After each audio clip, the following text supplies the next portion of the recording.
1, 2, 3.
Okay, here we go.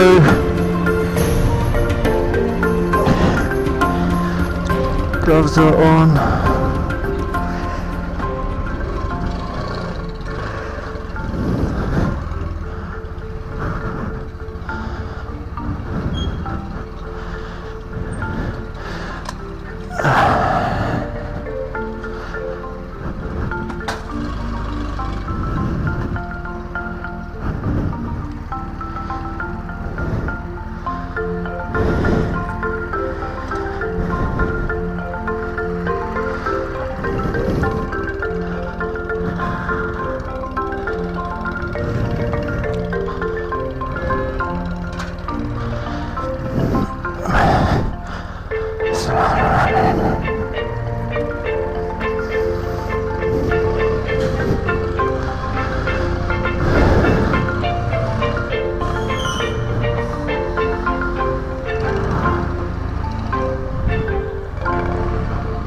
And we're off.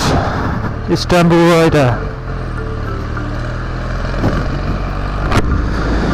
Good morning, everybody. This is Istanbul rider here. This is the first test video of my new camera. The weather is not looking very nice.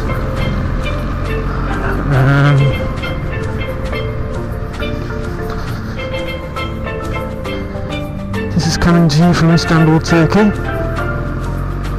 I'm actually starting on the Asian side of Istanbul, and I commute across to the European side of Istanbul. So this may not be the first such type of vlog, but I can at least lay claim to the title of Transcontinental Vlogger.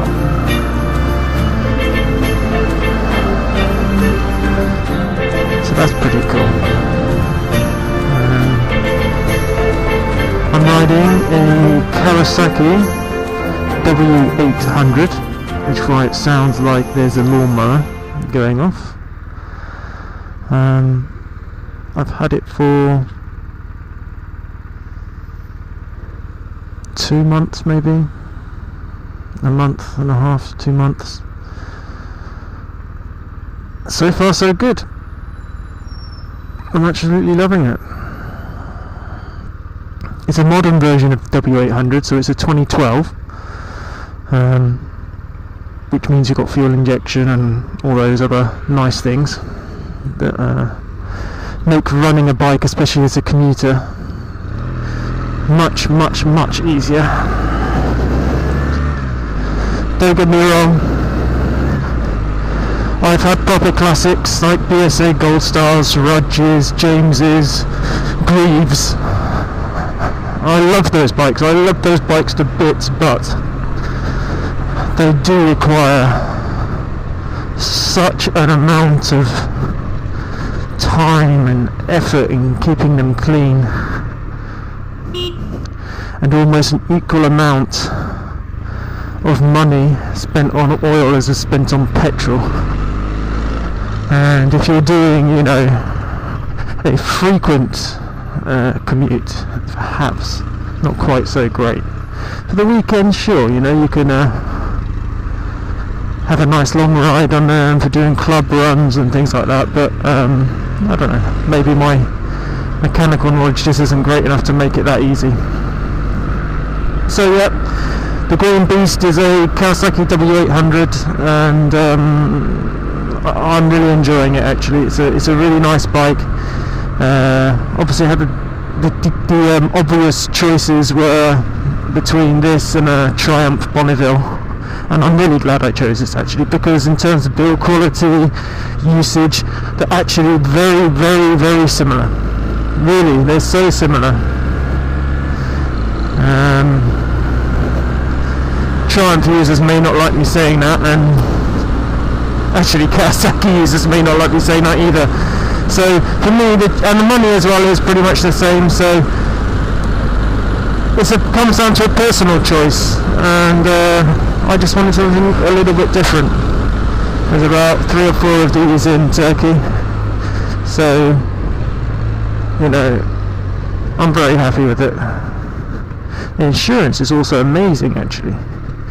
I'm really surprised, like for a year's full insurance, fully comprehensive, so total cover, in Turkish lira it's that, which makes it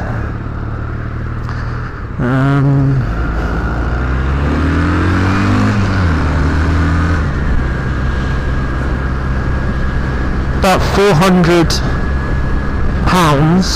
for the year, sterling, which is what in dollars, so about $300 I guess.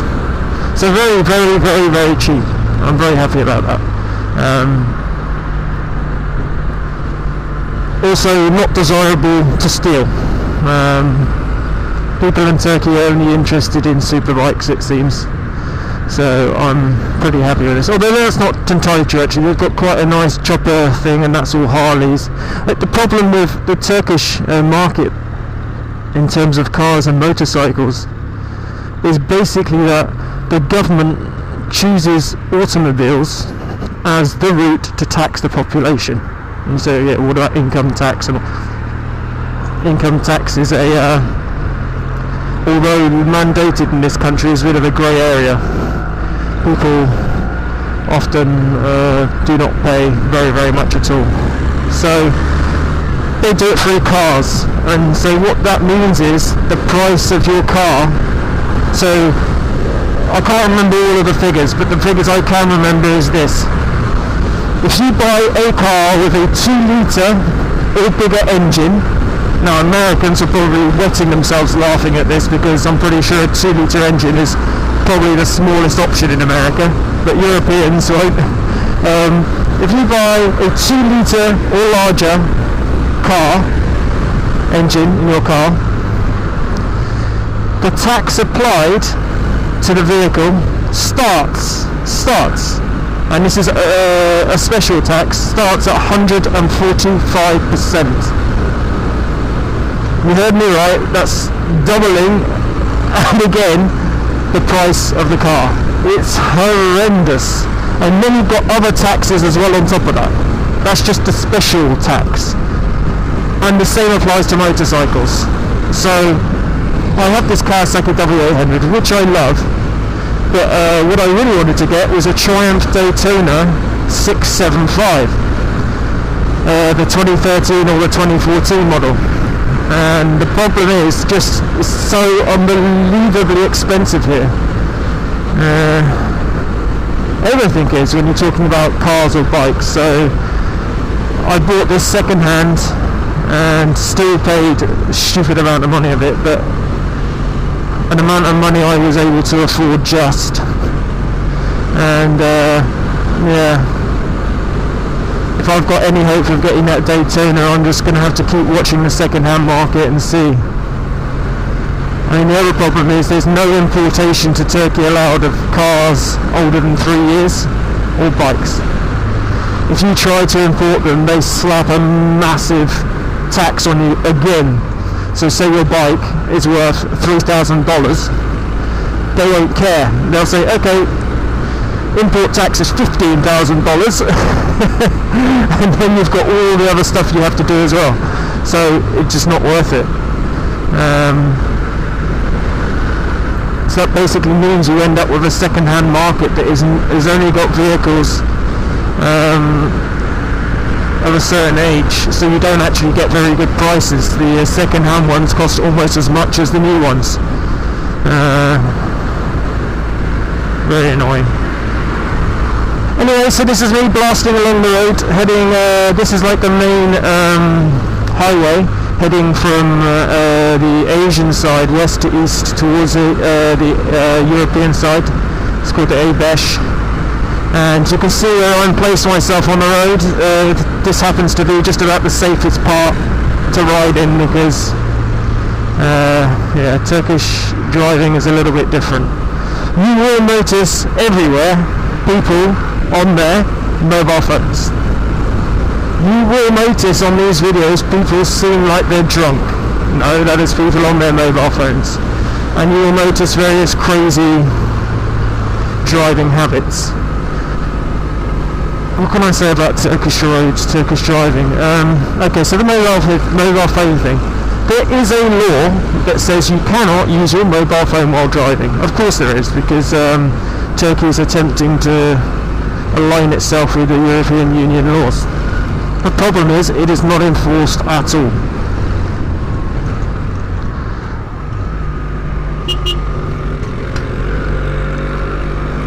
They don't enforce it.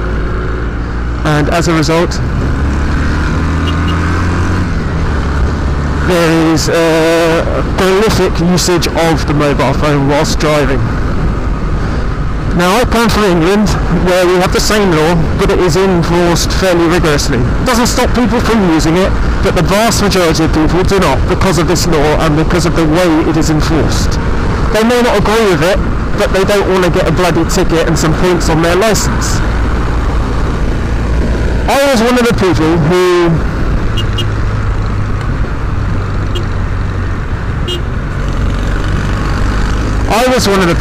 thought, okay, I understand the science, yes, but I don't particularly see a problem with using it. Particularly. I did know the risks to other drivers, but I thought to myself, if I'm honest, even though I ride a bicycle and a motorcycle, I can kind of deal with it. That's because I never really fully experienced the road with a large amount of people using mobile phones in their hands. I think even when people got mobile phones, almost the first adapter that came out for them was a hands-free system, and a lot of people in Europe bought that hands-free system and used it, or certainly in England anyway. So there weren't actually that many people who were using them by hand. Coming to Turkey, on the other hand, where almost everybody uses their mobile phone and uses them with their hands, I 150% support that law. This is why I'm quite excited now I've got my camera, that people should be able to notice why this law is important. Because the sense of, lots of people understand the science of why this law exists, and I'm not going to go into it too deeply, but basically the sense of awareness people have while they're on their phone is awful. And what you'll notice cars swerving suddenly left and right, especially when I come. Now, other cars, perhaps not so much, but when I come, they'll suddenly be aware that a motorcycle is near them, and they jerk right or they jerk left. Because, I don't know, maybe the perception is not great, they've only just noticed it, and it's like they're drunk and they're swerving all over the road. It's extremely dangerous for them, for me, and for other road users. So, you will see a lot of that, and you'll wonder, why in the hell is he not going mental? Why isn't he stopping and shouting out their window? And it's just too common here, and they won't understand why you're angry, because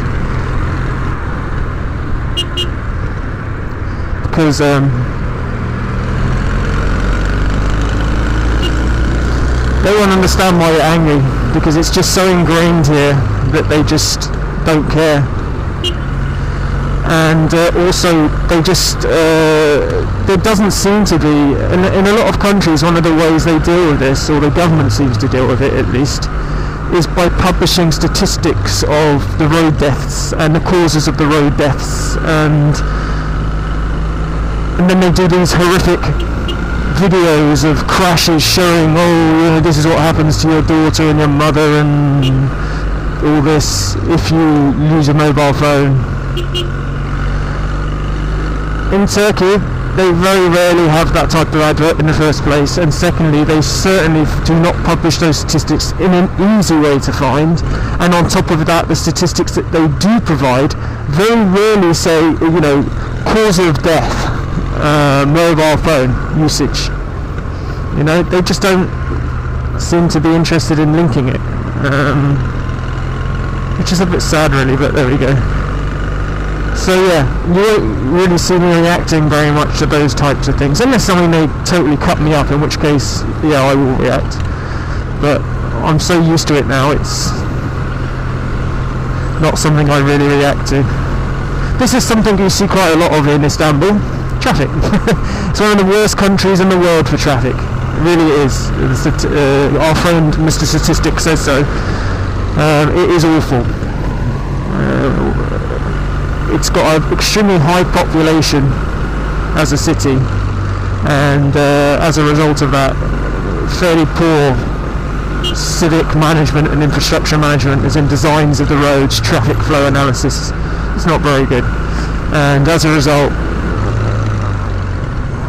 combination of the both leads to this.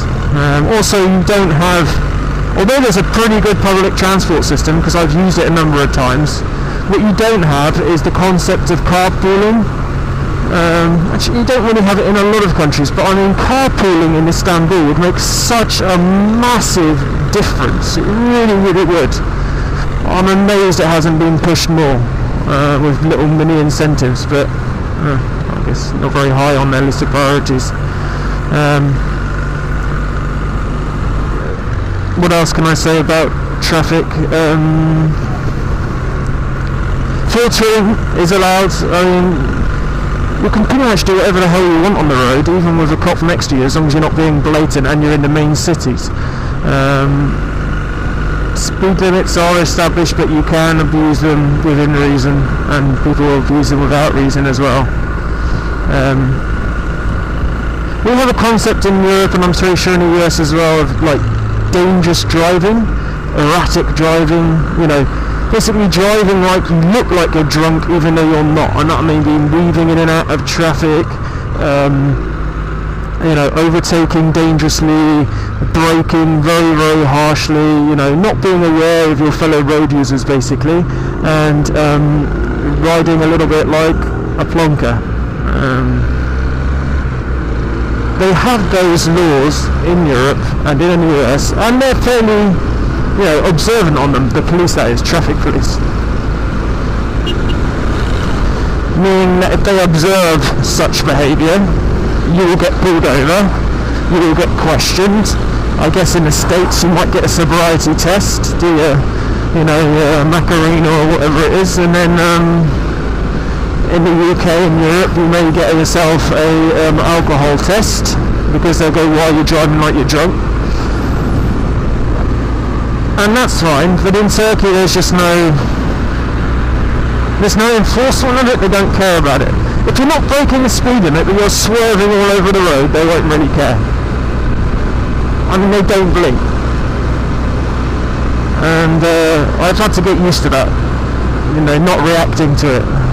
Some people drive like plonkers, and that's just the way it is. Everybody, I think, in Turkey just assumes that the reason they're driving like that is because their wife is pregnant, and that's why. They're just people have resolved themselves to accepting that kind of behaviour. Police. It's very interesting actually in Turkey. So they've got, people watching the news will have seen quite a lot about the police recently, I guess, the riot police and all that, with all the protests that have been going on here. And there's one set of police. Now that, although it's on the side of the road, is like a single type of traffic police, and then you also have the guys on the motorcycle, and they wear a special uniform. One of my colleagues at work pointed out to me, there's one under the bridge. they have like this dolphin thing or something on their badge. That's like a higher level traffic policeman. Now they are really nice. They're normally degree educated. They are well paid and very knowledgeable. A lot of them actually speak English as well. And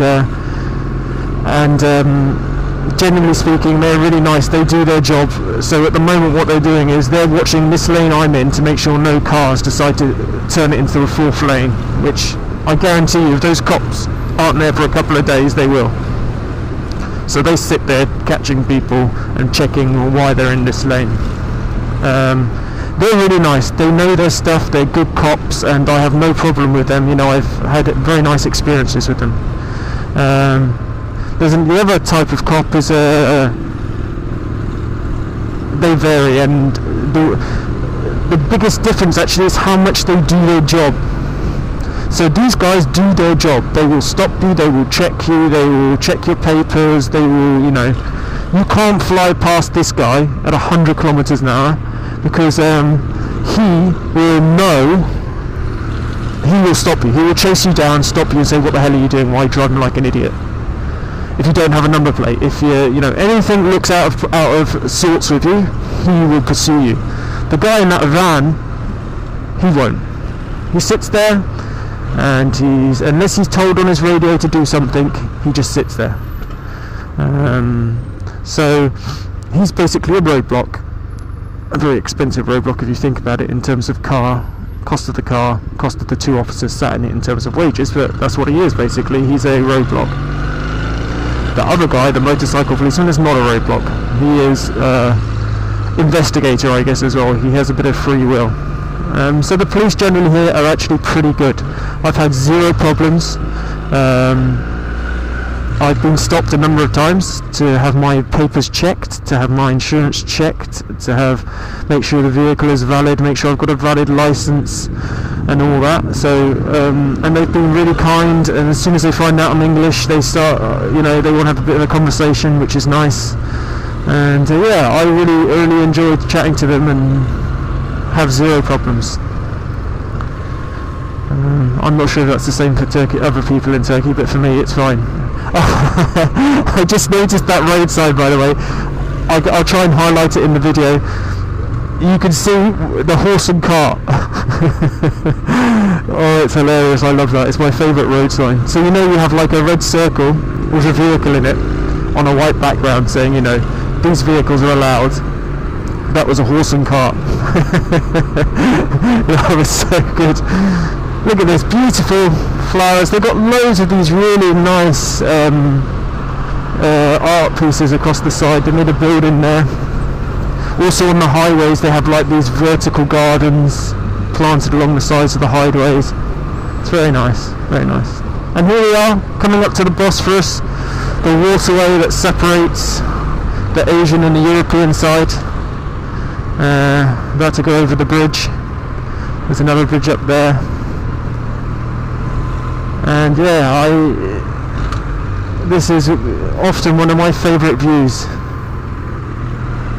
Really it is, because I wish I'd had my camera the last couple of weeks. The heavy fog, it was unbelievable. It was a really mesmerising shot, but apart from the wind, I really enjoy going over here. When you get this weird temperature differential, you'll see the water actually goes green. Like in the Arctic and those colder places, you have a lime green, minty green colour to the water. Oh, it's fantastic. The other day we had this really dark grey skies, and then the water was like mint green. It was beautiful. So very nice. This is us, the Transcontinental part of the vlog.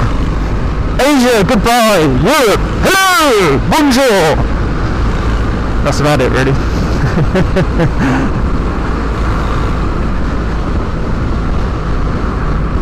Guten Morgen. What else? What's Spanish? Hola. Italian. Buenas noches is like Spanish for good night. Anyway, hello. Now we are technically on the European side. There we go.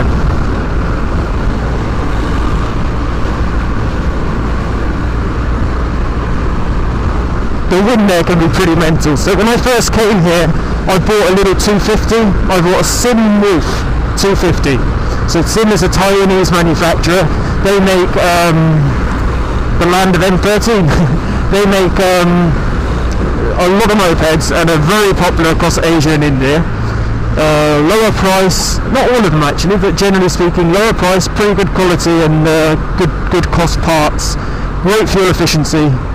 And so I bought that 250. Why? It was cheap, and I didn't really know whether I was going to stick with the bike, so I didn't want to buy anything expensive just in case, you know, I didn't actually like it and ended up wanting to give it back. So I bought that, and actually I ended up really enjoying being on a motorcycle. In terms of my commute, if I was not to use a motorbike, it would take me at least 2 hours in a car.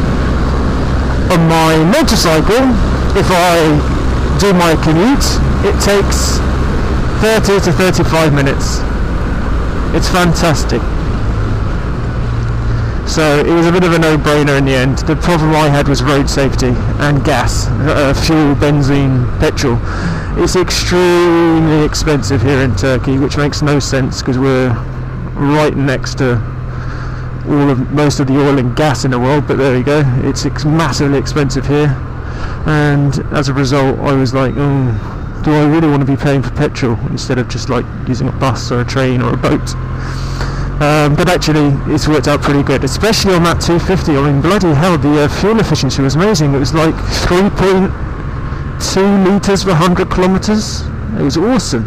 Obviously it's a 250, so you have to thrash the hell out of it all the time, but actually I quite like that in one respect. The respect I didn't like it is when you're thrashing a bike like that, it raises your aggression levels almost automatically a little bit because you're racing it, you know, you're really harrowing the crap out of it. It's enjoyable and everything like that, but it just raises your aggression levels a little bit. And I don't know, it's because it was like the first thing that I was riding here perhaps as well. I wasn't used to the traffic. I just, you know, it just increased the stress on my daily commute. My back sorted itself out after a while. I calmed down a bit, and although I was still thrashing it, it didn't really matter. I didn't lose my cool, and I just understood what these people are like here. And yeah, that was fine. But now I've got this bad boy. There is no stress, there is no anger, there is no aggressiveness. It's just such a chilled out bike to ride. There's just nothing to get, you know, aggravated about. So I'm really enjoying it, even more so. But that 250 was awesome. It was cheap, it was efficient, parts were cheap, and I had zero problems with it. I really enjoyed it. If you're looking for a cheap little beginner bike, I would definitely have a look at that if it's available. The Simwolf 250. It's actually made in the same factory that Suzuki make their Inazuma, I believe. So they're all pretty similar, those types of bikes, to be honest. But definitely worth having a look at. The reason I looked at it was the price. I mean, if you're conscious about the price, and you know you're looking for a learner bike, and you just want to get going, and if you drop it, the parts are cheap to replace, and so when you sell it, then definitely I recommend that bike. I know there's the 250 CBR Honda, there's a 250 Kawasaki, the 300 Kawasaki, the Inazuma 250, and various others. I'm not saying there aren't lots of options out there, but there's a cheap one, and especially as a starter bike, then yeah, why not? Like I said, just be prepared to thrash it. 155 kilometers is the top speed, I believe. Of course I wouldn't know that, but that's what I've been told. We're in Besiktas now, so I've come over the bridge. I'm in Besiktas, And I guess in case anybody's curious, what does that mean? If you're talking football teams, you're talking like derby teams. So in London you're talking Chelsea and Arsenal and all that lot. Then here you've got Besiktas, Galatasaray, and Fenerbahce, all Istanbul teams, all big teams. And this is the home of Besiktas. It's also the home of the Dolmabahce Palace, which is actually over that way. That is a really, really nice palace that the Erdogan uses as his Istanbul base. His office is there. That guy actually up there, the huge poster hanging down, the white one, that's his little base of operations. There's also the Istanbul Modern next to that. And I'm going to go right now, and that takes me away from Besiktas towards Ortaköy, Bebek, and then where I work, which is Arnavutköy.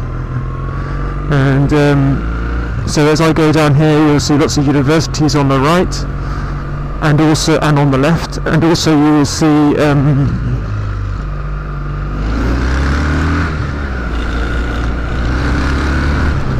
hotels, snazzy hotels actually, very expensive hotels, but amazing buildings. Like they bought these. There's a Four Seasons there, but they've bought some of these old Ottoman buildings and turned them into snazzy hotels. There's actually a really nice park here down on the left that I'll come and show you sometime. Beautiful park, really nice to come and sit in. This is quite a strange road. I've not had this experience before. I don't know any country that has these. I don't know if I've never noticed them in Europe, and I haven't noticed them in America on any videos that I've seen. You've got 3 lanes, okay, and at the moment you'll see that sign. If you look on the right, you see what I'm talking about. At a certain time of the day, 2 lanes go my direction, and at another time of the day, the 2 lanes go the opposite direction. When I first started using it, it confused the hell out of me, because I was just riding down that second lane. And why the hell are all these cars in my lane? And the first time I did it, the time that I happened to go down there was our time to be in that lane.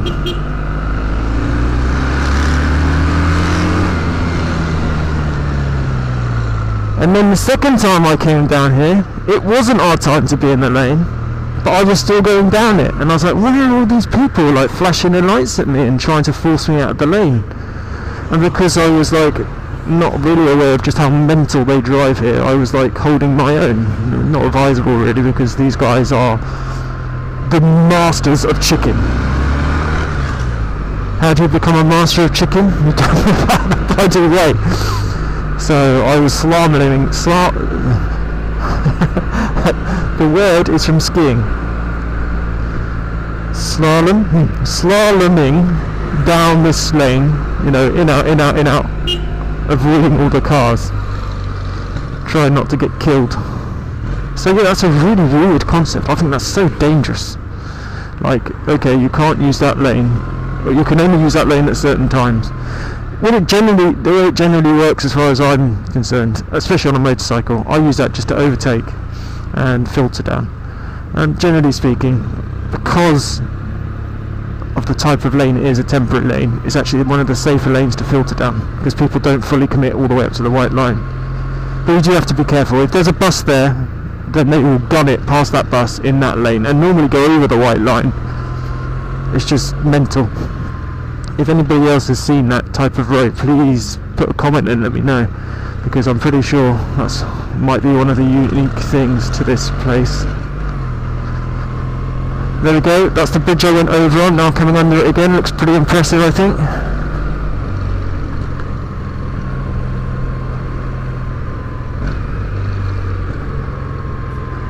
Thank you, Mr. Bus. Pull into your bus stop.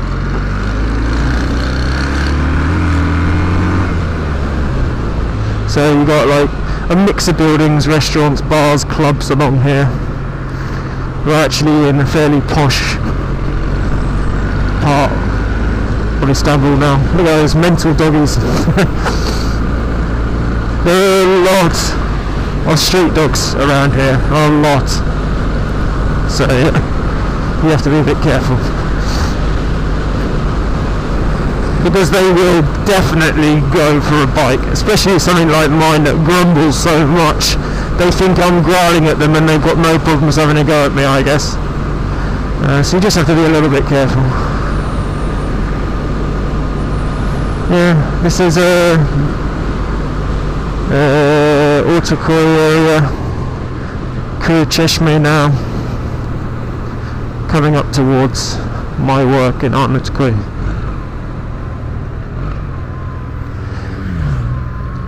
I've had to get used to the fact that actually in Turkey people don't really nod to each other or wave to each other. Motorcyclists, I miss that. So you will occasionally see me doing it, but most of the time I don't anymore, and I really miss it. Maybe that sounds stupid, but I kind of like the camaraderie.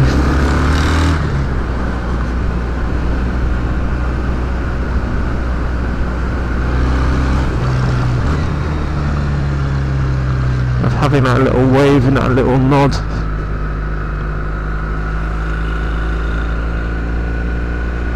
But there we go.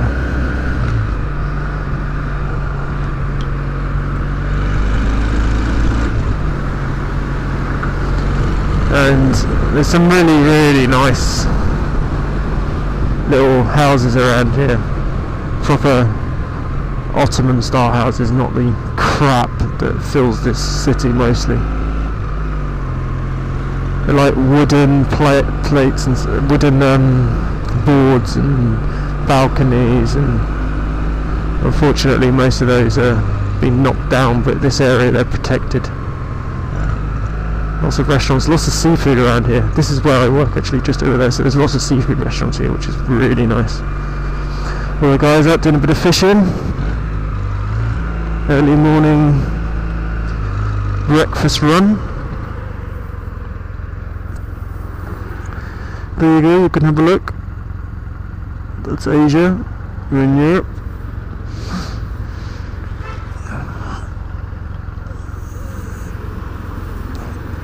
I don't like this road at all actually, this bit here. It's a bit dangerous. Normally I'd pull in front, but this transit van's gone a bit far forward. So that probably means he's a little bit keen, and I don't want to get crushed.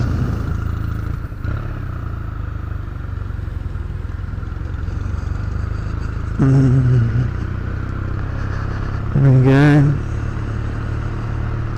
There's the local mosque. It's actually on the top floor, just in there. Police station. There's one of these nice buildings. So this one's obviously been redone, but I really like these. I think they look beautiful.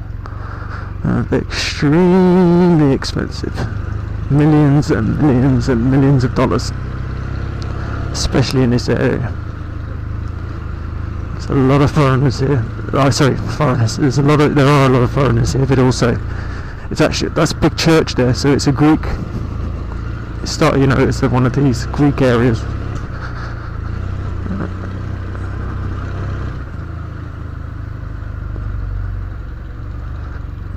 And here I am at work.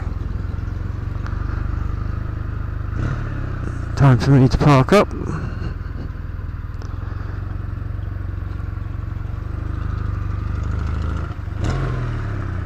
And there you are, that one's being rebuilt actually.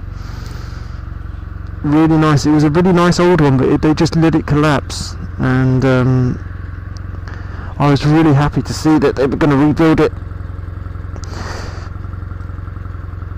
rather than turn it into a concrete monstrosity. Anyway, so there we go. That's the first one done. Hope you guys enjoyed it.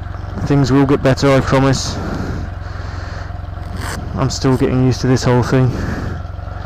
But yeah. Hope you enjoyed the ride. Please provide any comments you wish, suggestions, criticisms, and things you want to see, things you don't want to see, things you want to talk about, things you don't want to talk about, and I will promptly do what I can to implement those, ignore those, laugh at those, cry at those, depending on your comment type. Later, alligators, Istanbul rider out.